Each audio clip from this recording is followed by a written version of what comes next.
Welcome back to GMNC on this gorgeous Monday morning. And to get your week off to the best start, we have the lovely Claudia Greenwood. Welcome, Claudia. Hi, Pratisha. It's such a pleasure to have you back. Thank you. Always on a Monday morning, hey? Yes, and we're talking great things this morning, life-changing things. Life-changing things, absolutely. Pratisha, today we're going to talk about perfectionism. And it's quite an interesting topic, which we could spend a lot of time on, but obviously we've got to keep it quite short. So people often think or have referred to perfectionism in the context of something very good. It's a good standard you set and so on. But what is perfectionism really? You know, if we think about it, perfectionism is really the refusal to actually accept anything unless it's perfect. But the question is, what is perfect? And who is perfect? And right? who is perfect? And when is a perfect moment? And when is a perfect time? And when do you reach that point? So let's just unpack it a little bit. Perfectionism on a positive side, where it could be a strength, is when it pushes you to achieve higher goals. It's success related. Okay, so it's success orientated, and it's all about improving and advancing and growing and creating and doing something better. And I'm sure you'll agree that that sounds good. I mean, that's, of course that is. that's You're always positive, aspiring right? to be better. Yes, of course. And we encourage one another to do that, you know, and where's the inspiration and the motivation to do better and raise the bar and raise the standard and do something more. So we acknowledge that that's all very well and good. What we need to become aware of is what is the other side of perfectionism, the shadow side, which isn't so good. Okay, that's a side that is failure-based.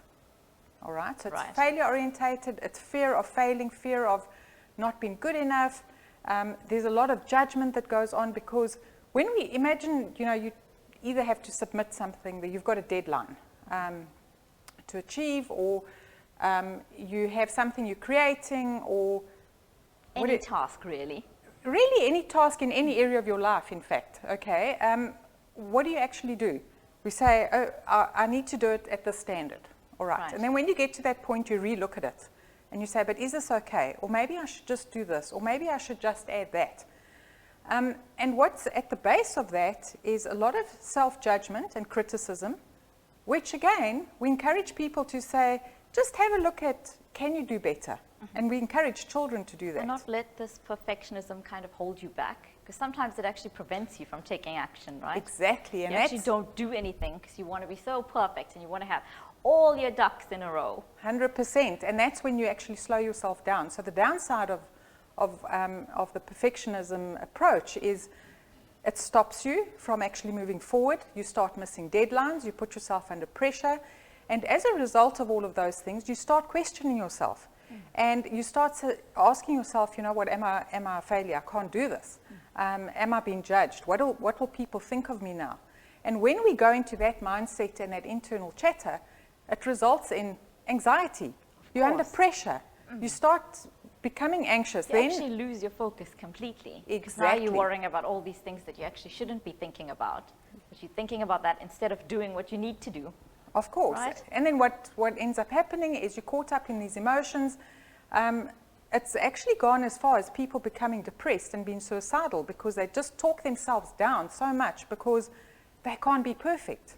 And who sets the bar? You know, often we set that bar ourselves. So what I find with this type of internal processing that we do about ourselves is that if people don't recognize that, they actually stop themselves and get themselves in such a rut that they can't get out of it on their own.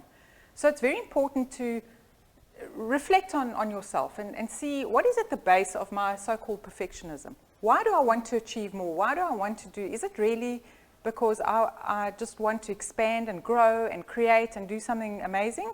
Or is it because I'm judging myself or I don't want to fail in whose eyes, mine or others? What's actually stopping me? Exactly.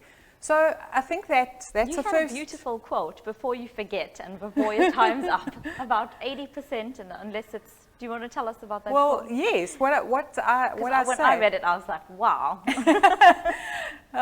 Pratisha, so okay, in life there are things that are non-negotiable. Okay, so if it's a matter of life and death, right. I'd say 100% is what we need. Okay, Right. So if you're operating on someone's heart or you're doing something of that sort, now come on. That's not negotiable. Okay, Yes. so we acknowledge that, and there are a lot of other instances where that applies.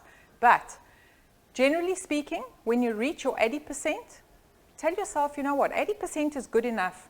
Let me submit this. Let me do this. Let me move on. Okay, because you're never going to satisfy yourself and other people if you carry on judging yourself. So I think with that message, leaving the viewers out there and all of us actually, 80% is good enough. You know what, you've always got time to change it and whatever in the future. Go with it, trust yourself.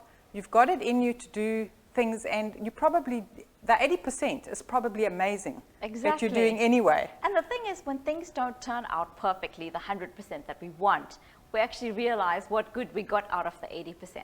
How it just worked out that much better, actually. Exactly. In hindsight, you know. Of course. And become more creative after that. And it's okay. Take it as, you know, life is an experiment, isn't it? I agree. Let's go with it. Let's have some fun and not be caught up in, you know, this label that we give ourselves all the time. Thank you for that, Claudia. That was a super message to start the week off on a doing front, you know. Great. Thanks, Just Patricia. stop waiting, people, and get going. You are perfect anyway. Yes. So stay tuned after the break, because we will be chatting to Neville from Ndlondlo Reptile Park.